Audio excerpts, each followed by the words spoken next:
Are urged to conduct background checks on potential childminders and domestic workers before offering them work.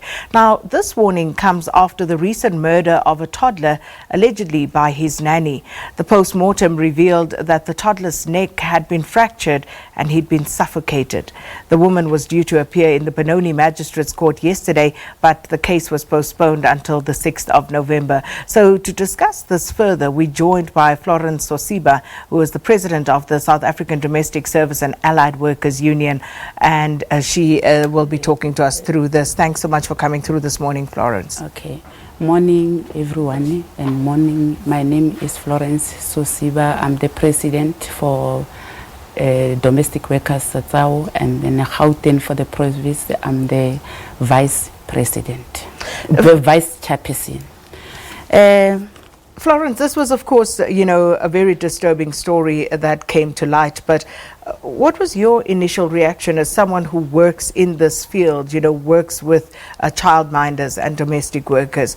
What was your initial reaction to this story? Yeah, and then the time I heard the story, Sakina, I just shocked, because the way I understand it, if you take someone, you employ someone, my side, I say you must interview first, and then you must check the reference, you must check the background for that person, and then you must check also if that person is good person to look for maybe can be nanny or to look after the child.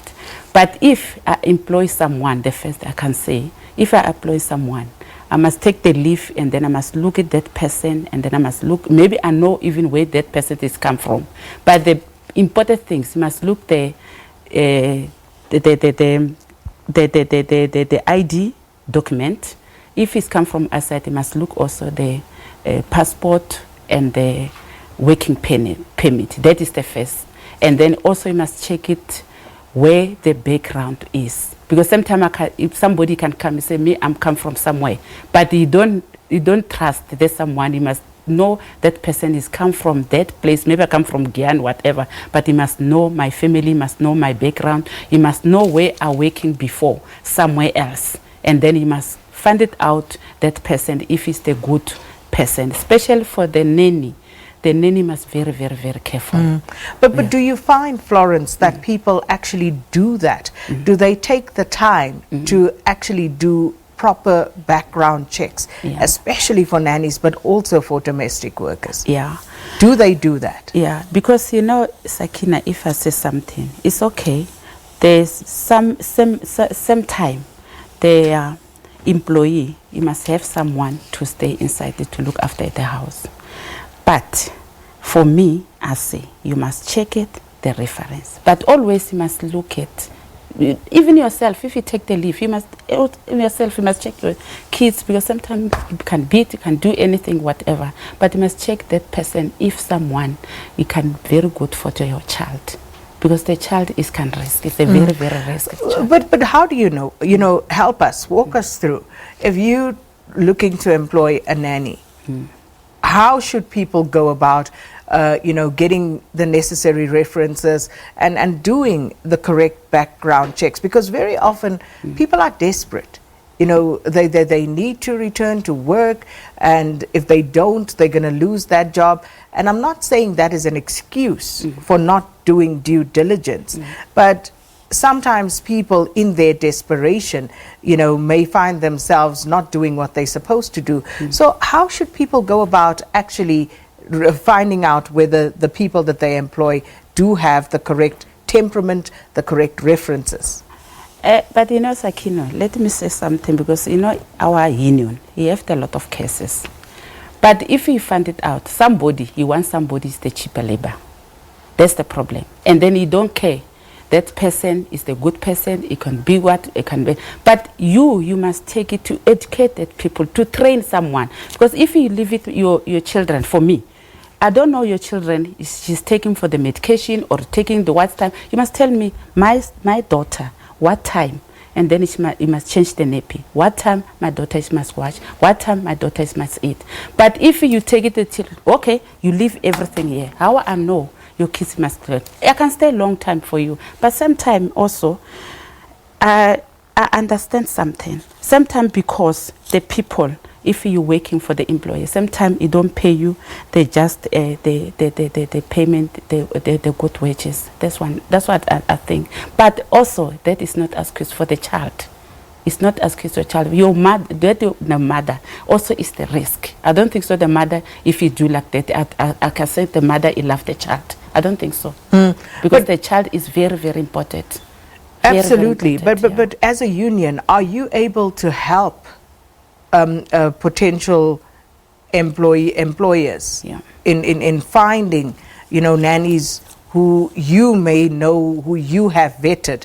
Do you do such work as a union? Yes, our union, Sakina, you do this. Our union, you train that employer. Even yourself, if you may be looking for someone, you can come in our union. You bring someone, maybe get someone, and then us, you can train that body, that person, even to you, to educate you, to always our members always training to respect on a job and everything. But you must make the first things, you must make a relationship in employer and employees. That, I think, if you make it a relationship, no one to scared for each one. I don't think so. There are things you can cost it, because if I have the problem, you do something wrong, and then I come to my boss, and then I spoke to my boss want to do what. But if you don't have the relationship, sometimes there are things is costing that problem. So you could help with that as the union. Helping all our members. The first thing is telling, respect your job, respect your employee. That is very, very, very important, because you can't say you go to your job and then you say, I have my right, I have my right. That is wrong, because that person also is own their house. He has the right. You must respect your job. And then just tell me, I know we are shocked, we are outraged now about this case of the little Nguni child that we have been running in the news. But do you see these sort of cases often of abuse, of neglect of children by nannies? Sorry, I said sorry. You know that one I say, I know the domestic workers, some people is like that, but it's not too much. Maybe it's the 1 out of 500. It can be that, but it's not all. Really, I don't believe for all, because some people, if maybe I'm looking for the job, I have my family, I have this and this. If I do the wrong things, maybe I can go to the jail, or maybe I have the criminal record. My family is going to be suffer. That's why our union, it educate the people. If you get the job, because I come from home, from far, and then I get the job. It's not easy to get the job, but if you get the job, you must respect your job. How you do the things like that. There are a lot of people, I know the domestic workers is the lot of people that when they love the child, like us, he love the child and then he look after the child. But maybe can be one of them, over 5, more than 5. You understand what I say? I don't think so. Yeah, I don't think so. It's the all. Okay. Yeah, but the important things, I think, if you employing somebody, you must make sure to educate that person, you look the good reference. Maybe sometimes you give it to the wrong reference, or maybe the wrong idea, or maybe the whatever. But you must make sure that person, if I say, bring the ID, you saw something, you go to see something. If you interview that person all the time, you go to see this person, maybe don't tell me true and something, and then you follow up. Well, thank you so much to Florence Sosiba, President of the South African Domestic Service and Allied Workers Union, or SADSAWU, for talking to us about the importance of vetting potential childminders and domestic workers before offering them work, and not to try and take the easy way out by trying to find cheap labor. Let's take a break.